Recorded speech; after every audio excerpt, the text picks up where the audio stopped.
ఇప్పటి వరకు యోధ రాజులు ఎంతమంది గురించి ధ్యానించాము అంటే అమ్మా 11 మంది. అంతకుముందు ఎవరి గురించి చెప్పాము అంటే యోతాము మంచోడా చెడ్డోడా? ఆయన గురించి 2 మాటలు చెప్పాలి అంటే ముందు ఆయన బలపడ్డాడు, తర్వాత ఆయన రాజు అంతకన్నా ఇంకేం చేయవలసిందేముంది? ముందు ఆధ్యాత్మికంగా తను బలపడ్డాడు, తర్వాత తన రాజ్యాన్ని బలపరుచుకున్నాడు.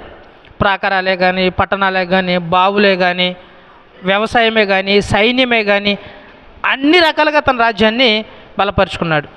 ఆయన మరణించిన తర్వాత ఆయన యొక్క కుమారుడైనటువంటి ఆమె పేరు ఆహాజు.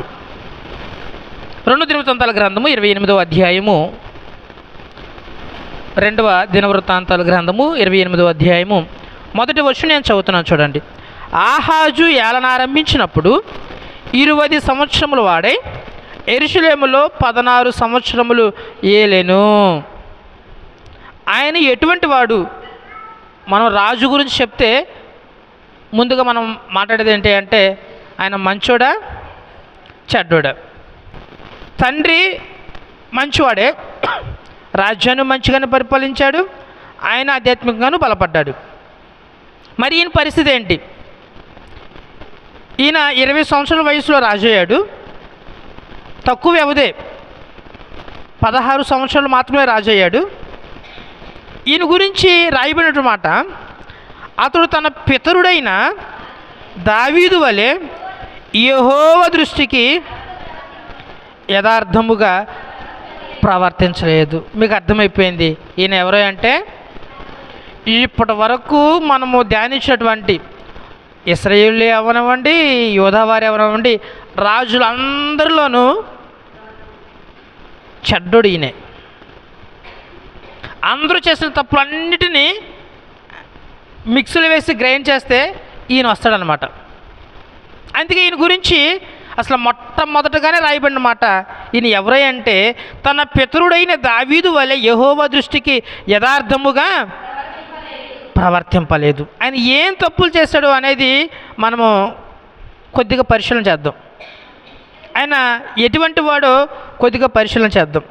ఆయన ఆ దేశాన్ని ఎలా చేశాడు అనేది 19వ వచనం మీకు కనబడుతుంది చూడండి. ఆహాజు యూదా దేశమును దిగంబరిగా చేసి యెహోవాకు ద్రోహము చేశాను. ఆ దేశాన్ని శూన్యం చేశాడు అనమాట. ఎలా చేశాడు? దీన్ని బట్టి మనం ఏం నేర్చుకోవాలి? తప్పు చేస్తే దాని యొక్క పర్యవసానం ఎలా ఉంటుంది? ఈయన మొదటగా చేసినప్పుడు తప్పు ఏంటి అంటే అతడు ఇశ్రాయేలు రాజుల మార్గములందు నడిచి, అంతకుముందు మనం ధ్యానించేమే ఇశ్రాయేలు రాజులు, వాళ్ళు ఎటువంటి వాళ్ళంటే పచ్చి విగ్రహారాధకులు. మొదటి రాజు మీకు గుర్తుందా?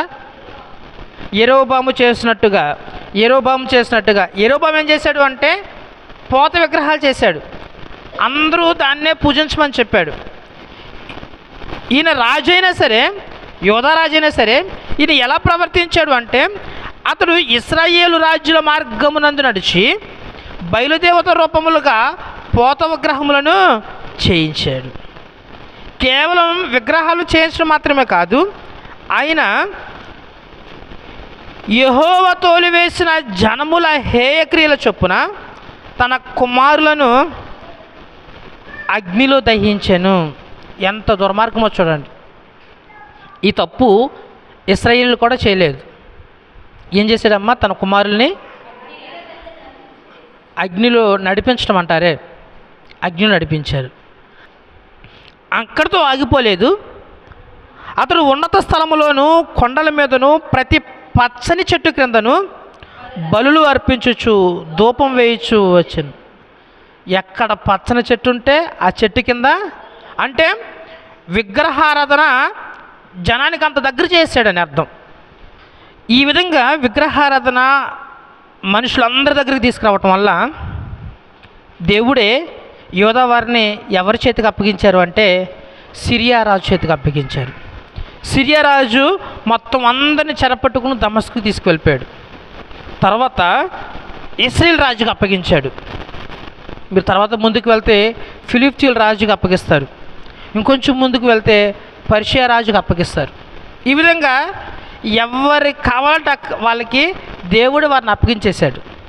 ఎందుకు అప్పగించేశాడు అంటే ఆ రాజు చేసేటువంటి హేయ క్రియ అటువంటిది.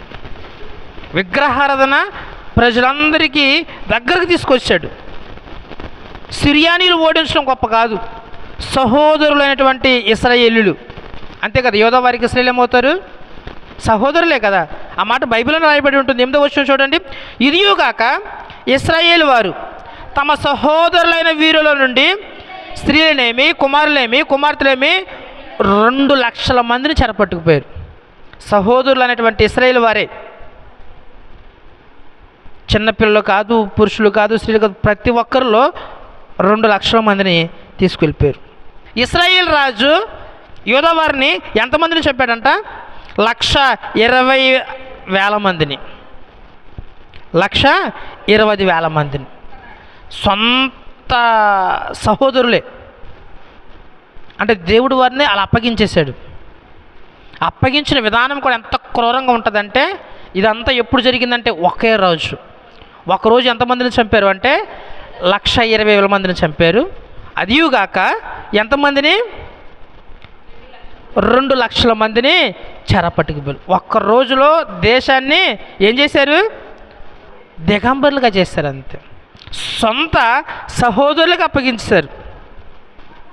ఇంత చేసినప్పుడు అయ్యో నా దేశం ఎంత అస్తవ్యస్తమైపోతూ ఉంది, 3.5 లక్షల మంది సుమారుగా నాకు దూరం అయిపోయారు, నా పరిస్థితి ఏంటి అనేది అర్థం చేసుకుని యూదావాడు కాబట్టి దేవుని దగ్గరికి వచ్చి, దేవా తప్పు అయిపోయింది, క్షమించు, ఇక నుంచి నీకు ఇష్టముగా నేను జీవిస్తాను అంటే సరిపోయేది.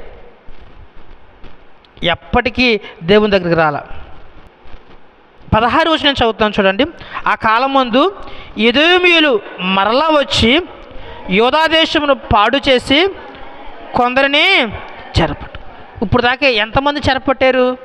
ముందుగా సిరియానీయులు, తర్వాత ఇశ్రాయేలీయులు, ఇప్పుడు ఎవరు అంటే ఎదోమీయులు. ఇక ఆయన ఏం చేయాలో అర్థం కావట్లా. ఈ పరిస్థితిలో దేవుణ్ణి ఆశ్రయించాల్సింది పోయి ఇప్పుడు ఎవరిని ఆశ్రయిస్తున్నాడు అంటే, ఆ మాట చదువుతాను మీకు అర్థమవుతుంది. 17వ వచనంలో, రాజైన ఆహాజు తనకు సహాయము చేయడని అష్షూరు రాజు యొద్దకు. ఎంత దుర్మార్గమమ్మా! నీకు కష్టం వచ్చినప్పుడు మన దేవుని ఆశ్రయించాలి. నన్ను ఆశ్రయించే వారికి ఏ మేలు కొదువై ఉండదు అన్నాడు. అడుగు ప్రతి వానికి నేను ఎన్ని మేళ్ళు పొందుకుంటున్నాం, ఎన్ని సాక్షుల సంఘంలో వింటున్నాం. మనకు ఆపద వచ్చినప్పుడు, మన కష్టం వచ్చినప్పుడు దేవుని ఆశ్రయించాలి. పైపెచ్చు యోధా వారు ఇంకా దేవునికి సమీపస్తులు. ఇలాంటి ఆహాజు కష్టం వచ్చిందని ఎవరిని ఆశ్రయించాడంటే అష్షూరు రాజును. అష్షూరు రాజును ఆశ్రయించి అష్షూరు రాజుకి కొంత సహాయం చేశాడు.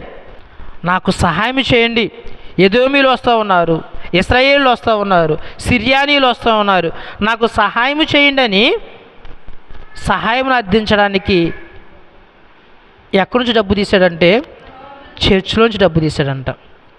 ఈ 3 భాగాలు తీసుకువెళ్ళి ఎవరికి ఇస్తారు? తిక్లెట్ పీలేస్తారు, అష్షూరు రాజుకి ఇస్తారు. మరి అష్షూరు రాజు సహాయం చేశాడమ్మా? బైబిల్ రాయబడి ఉంటుంది. ఆ తర్వాత వచ్చిన చూడండి ఆ మాట. ఆ భాగము తీసి అష్షూరు రాజుకి ఇచ్చాను కానీ అతనికి సహాయం చేయలేదు. డబ్బు తీసుకున్నాడు కానీ సహాయం చేయలేదు. మోకరించి చిన్న ప్రార్థన చేస్తే సరిపోయేదానికి ఆ మందిరంలో డబ్బు తీసి, అధిపతుల దగ్గర డబ్బు తీసి, ఆ రాజనగరులో డబ్బు తీసి, ఈ డబ్బు అంతా తీసుకెళ్ళి ఆయనకి ఇస్తే డబ్బు తీసుకున్నాడు కానీ హెల్ప్ చేయలేదు. అందుకే మనుషులను ఆశ్రయించడం కన్నా యెహోవాను ఆశ్రయించుట.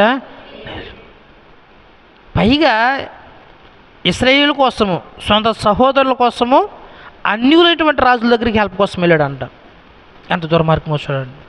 ఈ సమయంలో దేవుని దగ్గరికి రావాల్సింది పోయి బైబిల్ రాయబడినమాట, ఆపత్కాలం మందు అతను యెహోవా దృష్టికి మరీ అధికముగా తప్పులు చేశాడంట. ఆ తప్పులు మీరు వింటే నిజంగా ఆశ్చర్యం వస్తుంది. ఇంతకైనా యోధా రాజేనా అనిపిస్తుంది మీకు.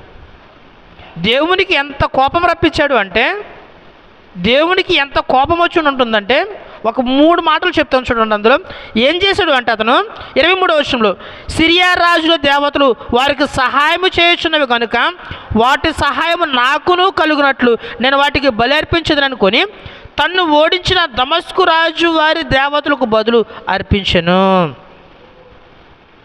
దేవుని దగ్గర రాకుండా, దేవుణ్ణి ఆశ్రయించకుండా అమ్మా ఏ విగ్రహాలు అవి? సిరియా రాజుల యొక్క విగ్రహాలు. నాకు మనుషులు సహాయం చేయలేదు, డబ్బిచ్చిన తర్వాత అశ్షూరు రాజు కూడా సహాయం చేయలేదు, ఇప్పుడు మనుషులు సహాయం చేయలేదు కదా, ఇప్పుడు ఎక్కడి దగ్గరికి వెళ్దాము? విగ్రహాల దగ్గరికి. సిరియా రాజు దగ్గర నుంచి విగ్రహాలు తీసుకొచ్చి వాటికి బలి అర్పిస్తుండంట. ఎంత మూర్ఖమైన పనో చూడండి. దేవుని దగ్గరికి రావాల్సింది పోయి ఇప్పుడు ఏకంగా దేవుని మందిరపు తలుపులే మూయించేస్తాడు.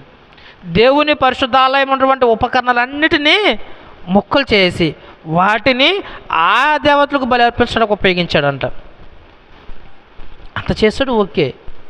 అంతకుముందు చర్చిలో డబ్బులు తీసేశాడు, ఇప్పుడు వస్తువులు తీసేశాడు, ఇప్పుడు ఏకంగా చర్చి తలుపులే మూసేశాడు. దేవుని సన్నిధిని మూసేసి విగ్రహాల దగ్గరికి వెళ్ళి హెల్ప్ చేయమంటున్నాడు. ఎంత మూర్ఖపు పనో చూడండి. అంతేకాదు యోధా దేశపు అంతటను బలిపీటలు కట్టించాడంట. అంతేకాదు వాటికి బలులు ధూపము వేయించడం చేశాడంట. ప్రతి చెట్టు కింద విగ్రహము, ప్రతి చెట్టు కింద బలి అర్పించడం, ప్రతి చెట్టు కింద ధూపం వేయటం. ఈ విధంగా యోధా దేశపు మొత్తాన్ని ఏం చేశాడు తెలుసా? దిగంబరిగా చేశాడు, నాశనం చేశాడు. ఎన్ని దేశాలు రావాలో అన్ని దేశాలు వచ్చి సిరియనులు, ఎదోమీయులు, ఇశ్రాయేలీయులు, అశ్షూరు వాళ్ళు ఇలా అందరూ వచ్చి యూదా దేశాన్ని సర్వనాశనం చేశారు. నేను ముగిచేస్తున్న ఒక మాట చెప్పి 25వ వచనంలో చివరి మాట, యూదా దేశంలో పట్టణం అంటేనే అతడు అన్యుల దేవతలకు ధూపం వేటుకై బలులు కట్టించి తన పితరుల దేవుడైన యెహోవాకు కోపం పుట్టించాను. అమ్మ ఎన్ని సంవత్సరాలు పరిపాలించాడు? 16 సంవత్సరాలు. 16 సంవత్సరాలు దేశాన్ని సర్వనాశనం చేశాడు. అంతే. 36 సంవత్సరాలు యవ్వన ప్రాయంలో చచ్చిపోయాడు. యవ్వన ప్రాయంలో దేవునికి దూరం అయిపోయి విగ్రహారాధనకు దగ్గరైపోయి యూదా దేశాన్ని నాశనం చేసి యూదాను దిగంబరిగా చేసి చనిపోయాడు. అంత యవ్వన ప్రాయంలో చనిపోతే అమ్మ మామూలు వయసులో చనిపోతే ఒక విధం, యవ్వన వయసులో చనిపోతే చాలా బాధ, అందులోనూ రాజు చనిపోతే చాలా బాధ. దేవునికి ఎంత కోపం వచ్చిందంటే ఆహాజు రాజు ఎలా చనిపోయాడు? ఇప్పటివరకు ప్రతి రాజు ఎలా చనిపోయాడో తెలుసు మనకి. కుష్ఠరోగంతో కొంత చనిపోయారు, యుద్ధంలో చనిపోయారు, వయసు మళ్ళిన తర్వాత ముసలికి చనిపోయారు. ఇలాగ ప్రతి రాజు గురించి ఎలా చనిపోయాడో తెలుస్తుంది. కానీ ఆహాజు రాజు గురించి ఎలా చనిపోయాడు, ఎవరి వయసులో ఎలా చనిపోయాడో తెలియదు. ఎందుకంటే ఆయన గురించి రాయటం పరిశుద్ధాత్మకి ఇష్టం లేదు. పరిశుద్ధాత్మకే కాదు, దేవుడికే కాదు, మనుషులు కూడా ఇష్టం లేదు. ఈయన గురించి ఈయన యొక్క సమాధి ఎలా ఉంటుంది అంటే మీకు చూపిస్తాను చూడండి. 27వ వచనంలో, ఆహాజు తన పితరులతో కూడా నిద్రించి యెరూషలేము పట్టణమునందు పాతిపెట్టబడిన కానీ ఇశ్రాయేలు రాజుల సమాధులకు అతడు సమాధి చేశారు.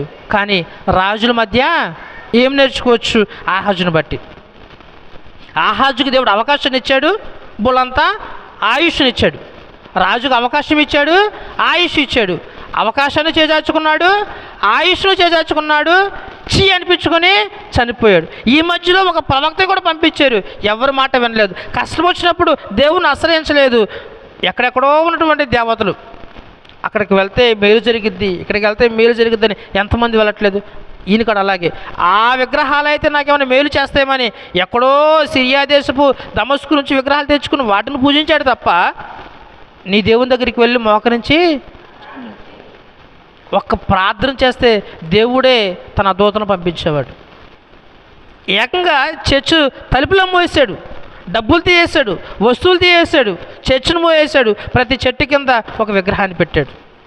అమ్మా ఆపత్కాలం మందు దేవుణ్ణి ఆశ్రయించక దేవుడికి ఇంకా కోపం రప్పించాడు. అవసరం వచ్చినప్పుడు, ఆపత్కాలం వచ్చినప్పుడు, కష్టకాలం వచ్చినప్పుడు మనం ఎవరిని ఆశ్రయించాలి? దేవుని ఆశ్రయిస్తే దేవుడు మేలు చేస్తాడు. దేవుని ఆశ్రయించినంత కాలము అని అతని తండ్రి గురించి ఉంటుంది. అంతేనమ్మా? దేవుని ఆశ్రయించినంత కాలము వాళ్ళని దేవుడు ఆశీర్వదించాడు, వర్ధిలింపు చేశాడు. ఈయన దేవుడిని ఆశ్రయించలేదు కాబట్టి యవన ప్రాయంలోనే అతిహీనంగా చనిపోయాడు. ఏం నేర్చుకుందాం? కష్టం వచ్చినప్పుడు దేవుని ఆశ్రయించే వారిగా ఉందాం, మేలు పొందుకుందాం. అటు కృప దేవుడు నీకు నాకు మనందరికీ అనుగ్రహించునుగాక.